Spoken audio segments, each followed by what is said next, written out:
You know, it's funny because we talk about John the Baptist. We have this image of him out in the wilderness wearing a leather belt and eating locusts and all that stuff, and we think he was crazy. And some of us might even think, I would never do what John the Baptist did. But then there are other people who go, no, I could do that. I could live out in the wilderness. I could wear a leather belt and eat bugs.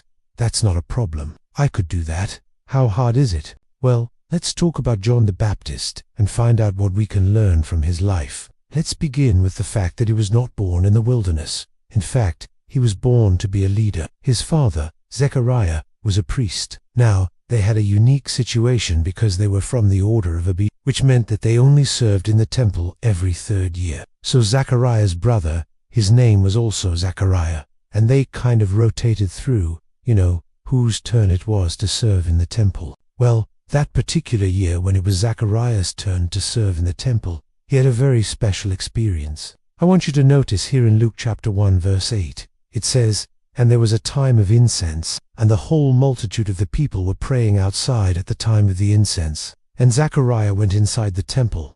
This is interesting, to get the incense. And when the incense came, the multitude was praying outside. So there was the multitude of the people. They're all gathered together, and they're praying. And Zechariah goes into the temple. The only place that you could go inside the temple, where an average person couldn't go, was the holy place, right? There were 2 parts. You had the outer court where everyone could pray, but then you had the holy place where only the priests could go. It says he went into the inner part of the temple to burn incense. Now here's what happened. An angel of the Lord appears to him and says, "Hey, your wife Elizabeth will bear you a son, and you shall call his name John." And immediately Zechariah needed a word from the Lord. So he said, "Give me a sign." And the angel says, "I'm going to take away your speech for a season until the child is born." And then the angel leaves, and Zechariah comes back out. Now, when the people see that Zechariah has come out and he hasn't been executed yet, they're like, whoa, God must have been pleased with him, because usually when the angel appeared to someone, the next thing you knew they exploded or something happened to them. So they're like, he's fine. So therefore, God must have been pleased with him. So they all want to congratulate him. And he tells them, no, don't congratulate me. I'm not allowed to speak to you. But later on, when his wife Elizabeth conceived, then he realized, wow, God really did speak to me. So here's the point. John the Baptist was called by God to be a leader. His father was a priest. His mother was related to a very important line of people who served in the temple. So John was called from birth to walk with God and to lead God's people. But then something strange happens. You read the scripture and it just says that he went out into the wilderness. Why did he do that? Well, maybe he felt like he wasn't worthy. Maybe he didn't feel like he was good enough. Or maybe, just maybe, this is my opinion, he wanted to be set apart, not just because God called him, but because he himself wanted to be separate so that he could hear God clearly. So many times we say, oh, we need a quiet time with God. We need to spend time in prayer. But how much time do you really spend where you are completely separated from everything else going on around you?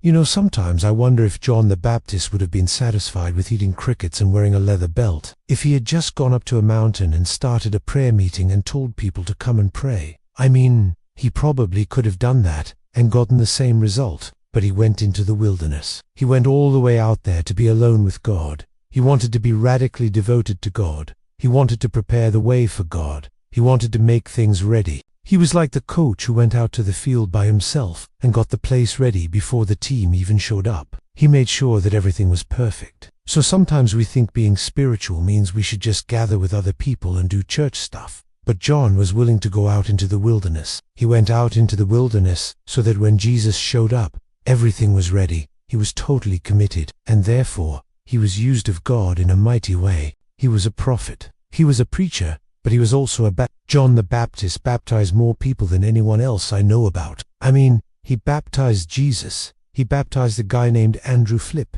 and a whole bunch of other people. There is a record of him baptizing people by the thousands, and people came from all over to get baptized by him.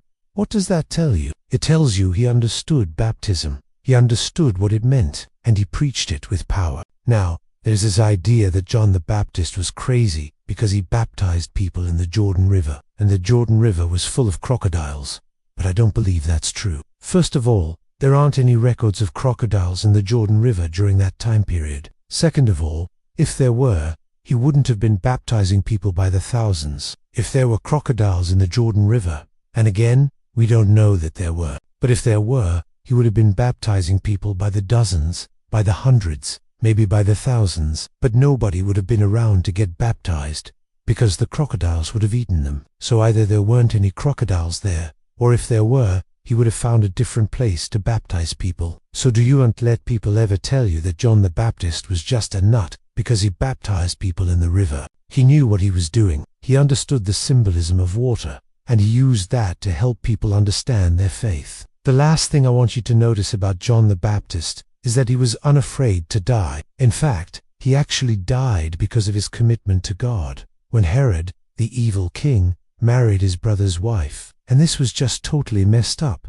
But John the Baptist said, "Listen, this is wrong. You can't marry your brother's wife. That's against the law." And Herod was so mad that he threw John in prison and eventually sometimes when we think of people who are martyrs, we think of somebody who gets killed for their faith. And yes, John was a martyr because he died for his faith. But really, a martyr is anybody who is a witness. It doesn't matter how you die. It doesn't matter if you're killed on purpose or accidentally. The word martyr simply means you're a witness. And John the Baptist was a witness of Jesus Christ, and ultimately, he paid the price with his life. So I hope when you think of John the Baptist, you think of radical devotion, of a man who was not afraid to follow God into the wilderness. He was not afraid to stand up to the powers that be, and he was not afraid to die. I hope that inspires you today to do the same. So what do you think? What do you admire most about John the Baptist? Is there anything you want to change about how you follow God so that you can better follow God like John the Baptist? Leave me a comment below. Also, if you're not part of our church family, we would love to have you join us online this Sunday. It's going to be a great service. We hope to see you there. Until then, thanks for watching. We'll see you next time.